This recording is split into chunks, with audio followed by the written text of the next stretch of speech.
किसान पहले ही पिटा हुआ है, तो उसकी जो लागत इतनी ज़बरदस्त हो गई है, वो लागत ही नहीं अपनी जो पूरी निकाल पाता है, तो फिर वो खाएगा क्या। जब सवाल पत्रकारों ने अध्यक्ष से पूछा कि आप वहाँ प्रचार के लिए नहीं आई हैं और जो आपकी तरफ से कहा गया था कि कैंडिडेट सिलेक्शन में आपसे नहीं पूछा गया, अब इस पे विराम लगा दीजिए। जो उन्होंने कहा उसका जवाब मैंने दे दिया। पिछले दिनों ये चर्चा चली थी कि आप भारतीय जनता पार्टी में जा रही हैं, गृह मंत्री अमित शाह से आपने मुलाकात की है और एक और उपचुनाव हो जाएगा। ये सारा ध्यान भटकाने के लिए बातें करी जाती हैं। जो मेरे शुभचिंतक हैं उनको मैं बताना चाहती हूँ, अपनी सेहत मत खराब करो, मैं कहीं नहीं जा रही। देखो, नंबर देने वालों में से मैं नहीं हूँ, क्योंकि नंबर देती है जनता। जनता सर्वोपरि है, और वो जनता जो है चुनाव के समय जो है वो बताती है। बेरोजगारी का मुद्दा है, किसानों के मुद्दे हैं जो सरकार टैकल कर सकती थी लेकिन नहीं करी, जिनके अंदर बेरोजगारी है और ये महंगाई का मुद्दा है, किसानों के मुद्दे हैं। जैसे अभी तक जो किसानों को प्रॉमिस करा गया था उनको कि उनके केसेस वापस ले लिए जाएंगे, वो केसेस अभी तक वापस नहीं लिए गए हैं। भवंतर योजना को बढ़ाया जाए ताकि वो सरकार जो है किसान को नुकसान ना हो।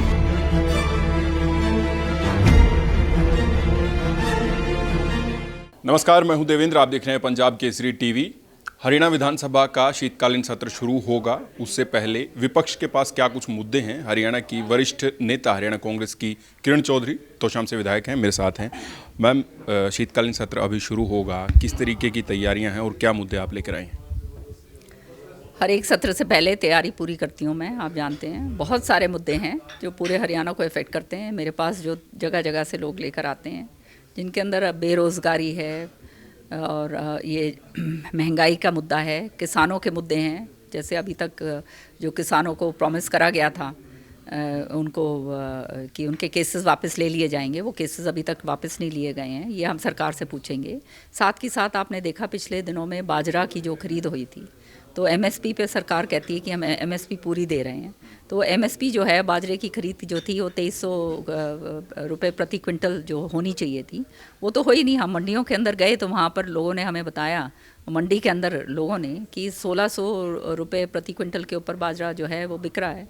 तो भवंतर योजना जो सरकार देती है उसके तहत भी, उसके बावजूद जो है किसान को नुकसान हो रहा है। तो हम ये मांग करेंगे कि जो नुकसान हुआ है वो सरकार उसकी भरपाई करे, भवंतर योजना को बढ़ाया जाए ताकि वो सरकार जो है किसान को नुकसान ना हो, क्योंकि किसान पहले ही पिटा हुआ है बुरी तरह से। वो महंगाई के दौर है, हर चीज़ में उसको जो है, चाहे आपकी खाद है, चाहे जो भी है बीज, हर तरीके से जो है वो महंगाई का दौर है।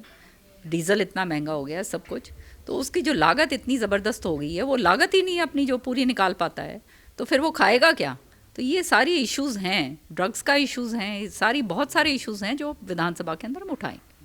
एक मैम, पिछले दिनों आदमपुर का जब चुनाव हुआ है, उपचुनाव, तो उसमें ये जब सवाल पत्रकारों ने अध्यक्ष से पूछा कि आप वहाँ प्रचार के लिए नहीं आई हैं और जो आपकी तरफ से कहा गया था कि कैंडिडेट सिलेक्शन में आपसे नहीं पूछा गया, तो उनका कहना था कि इसकी ज़रूरत ही नहीं है पूछने के लिए। इन तमाम चीज़ों को कैसे देखते हैं आप? अब इस पे विराम लगा दीजिए। जो उन्होंने कहा उसका जवाब मैंने दे दिया। और एक पिछले दिनों ये चर्चा चली थी कि आप भारतीय जनता पार्टी में जा रही हैं, गृह मंत्री अमित शाह से आपने मुलाकात की है और एक और उपचुनाव हो जाएगा। ये सारा ध्यान भटकाने के लिए बातें करी जाती हैं, और हर एक चैनल पे एक ही बात मैंने कही है कि जो मेरे शुभचिंतक हैं उनको मैं बताना चाहती हूँ, अपनी सेहत मत खराब करो, मैं कहीं नहीं जा रही। एक मैम, पूर्व मंत्री सतपाल सांगवान की तरफ से पिछले दिनों आरोप लगाए गए थे कि जब तक आप कांग्रेस में हैं तो बीजेपी को टेंशन लेने की ज़रूरत नहीं है, आप बीजेपी की पूरी मदद कर रही हैं। दूसरा, आपने अपने जीतने के लिए कांग्रेस के कैंडिडेट्स को हरवाया। वो जो कहते हैं उस पर बोलने की ज़रूरत ही नहीं है। वो मैं उनके उसके वो टिप्पणी नहीं करना चाहती हूँ, है ही नहीं इस लायक।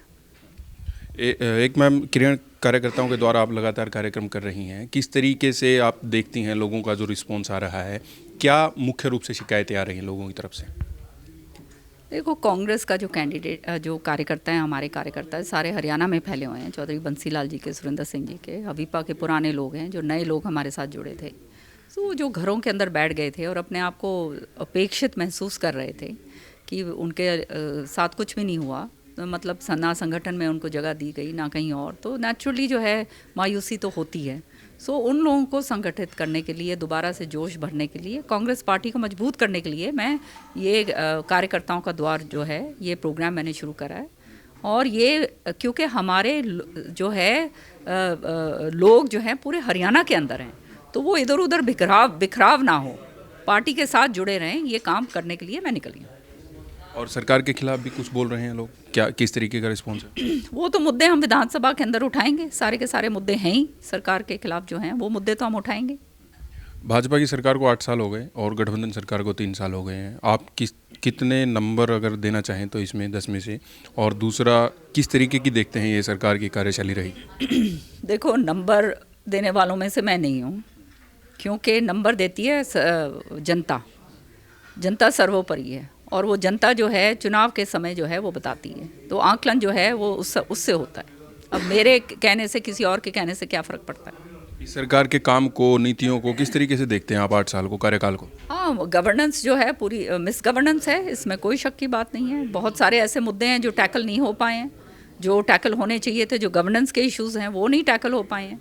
अब जो आप बेरोज़गारी का मुद्दा है, ये सारी चीज़ें हैं, किसानों के मुद्दे हैं, ये मुद्दे ऐसे हैं जो सरकार टैकल कर सकती थी लेकिन नहीं करी है। बहुत बहुत शुक्रिया। किरण चौधरी तो शाम से विधायक मेरे साथ थी। कैमरा के पीछे मेरे सहयोगी हरजिंदर। नमस्कार।